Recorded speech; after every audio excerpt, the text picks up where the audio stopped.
It was a race of tyre management. Yeah. And Max, you got to say, obviously managed the tyres brilliantly, but then he was in front in clear air. How did his management compare with that of, say, George and the McLarens and the Ferraris and Carlos Sainz?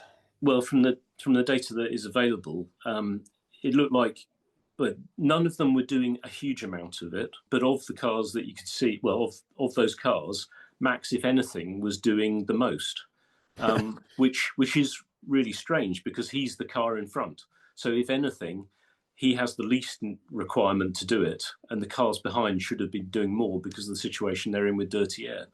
So, I mean, you could see that Kimi Antonelli was doing a fair amount once he got onto his hard tyres, but then he knew he had to go the full distance on the tyres. But I must say I was a bit surprised that, generally speaking, the drivers weren't doing more. And it almost seemed as though, from the data they'd got from Friday, they weren't expecting graining to be too much of an issue.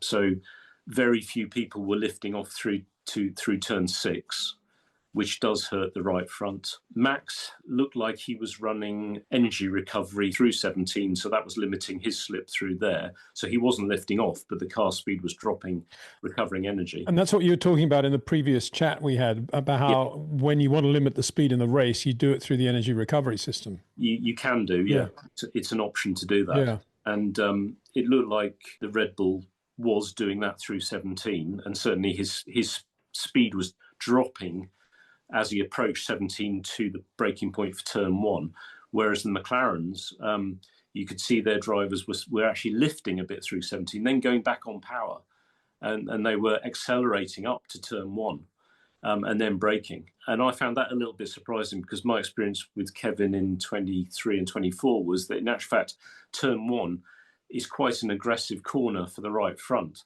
And so we were encouraging him to do lift and coast into turn 1.